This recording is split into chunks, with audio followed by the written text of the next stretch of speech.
the oral microbiome. If you don't know what that is, your microbiome is you have a skin microbiome, you have a nasal microbiome, you have a gut microbiome. Like there's all these. You are crawling with microorganisms right now that are doing all sorts of things. Uh, they're ready to eat you if you die. It's crazy. We don't know nearly enough about it. The microbiome is in itself. You got to think about it. It's like a forest. It's an ecosystem. Your nose, your mouth, your gut. Probably up in your colon, everywhere. You have this microscopic ecosystem. Like every ecosystem, it has to be in balance, right? And we're learning more and more that when these ecosystems become out of balance, it wreaks havoc on our health, which is crazy. This thing we can't even see is screwing you up. So this study that was just done is incredibly fascinating. And it's one of these studies that I read it, and I immediately have moved to change my life to incorporate this. So I'm going to get right into it here. This is on ScienceDaily.com. It's in the news section, and the title of the study is Mouthwash.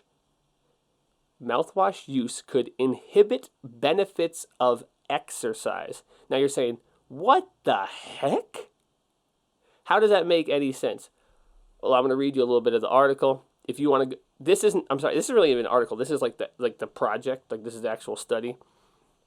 So I'm going to read you the intro. Scientists have shown that the blood pressure lowering effects of exercise is significantly reduced when people rinse their mouths with an antibacterial mouthwash rather than water, showing the importance of oral bacteria in cardiovascular health. That was a mouthful.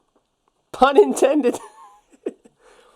So yeah, crazy. Wow. All right. So if you have an oral microbiome, obviously if you do an antiseptic mouthwash, like it has no way of filtering out good and bad bacteria. It just wipes it all out. You're just rapturing.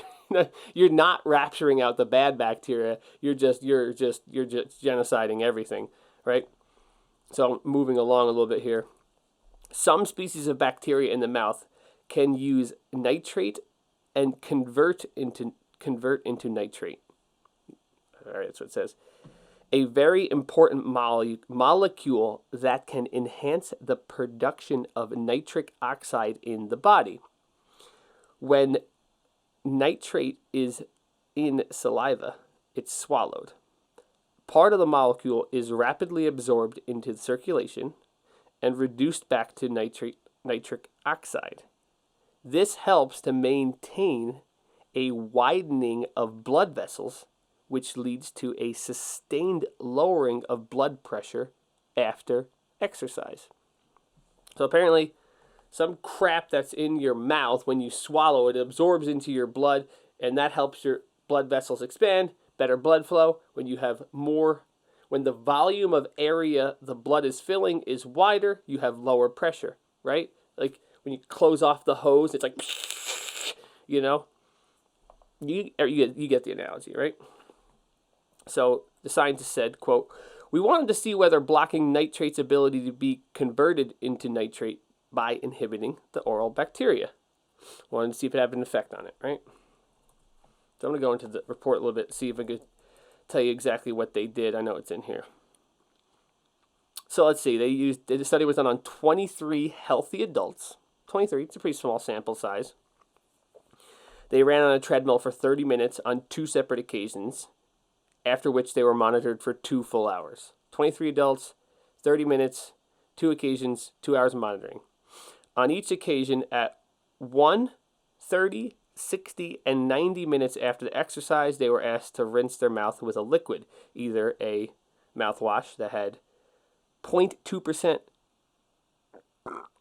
chlorhexidine, which I guess is the antiseptic, or a mint-flavored water, which was the placebo. Neither the researchers nor the participants knew which liquid they were rinsing. That's really good for like a double-blind. Is that right? It's a double-blind trial because the researchers don't even know. So when they're aggregating the data, they don't really even know. So the blood pressure was measured blood pressure was measured, and saliva and blood samples were taken at those intervals: 1 minute, 30 minutes, 60 minutes, 90 minutes. Oh, and at 120. No food or drink except the water was allowed during the exercise during the recovery period. So it sounds like a pretty well done experiment there. Can't be any other factors involved. They use only healthy adults, so we don't know really that clearly if it would mess up any unhealthy people. So some people have screwed up oral microbiomes. Like some people have chronic bad breath. That's like an oral microbiome issue. Let's see. So, this is getting into the actual blood pressure metrics, and I don't really know enough about it to say it, but let's see if we can find something that's more layman in here.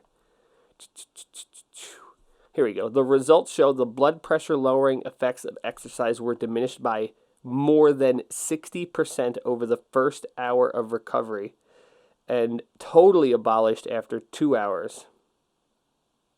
So, I don't know what this says for time frame. They're probably have to do a little more research. So if you use Listerine like in the morning and you exercise 6 hours later, there might not be anything. Like, I don't know nearly enough about the oral microbiome to see how fast it recovers. I do know that your gut microbiome recovers in like a day or so. Like when you take antibiotics, your gut microbiome gets washed out like entirely to like basically nothing. And then in a matter of like 2 days, it's all back to normal. And that your oral microbiome is like a fraction of the size of your gut microbiome. So that's pretty interesting. So if you're someone that works out early in the morning, you go for that morning run, skip the mouthwash, rinse with water.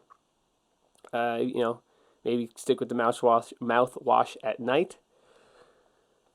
Pretty fascinating. If you want to read more about it, you can go ahead and Google that article. It's pretty fascinating. It's like, what the hell, It's crazy. Yeah, what? I know, like, that's in line with some of those things that they say, like, skin-to-skin contact with other humans is good for you because your skin biomes match and everything. It's good for mental health, all kinds of stuff. So that was just a really fascinating article. I have, since doing this, I do still do mouthwash before I go to bed in the mornings if I know I'm not going to be doing any physical exercise for like 3 to 4 hours. I haven't been doing the mouthwash, and I'm kind of watching this issue to see if they get more data. And if the data says it's, totally going to happen regardless, I'll just cut out the mouthwash entirely. So screw it, whatever.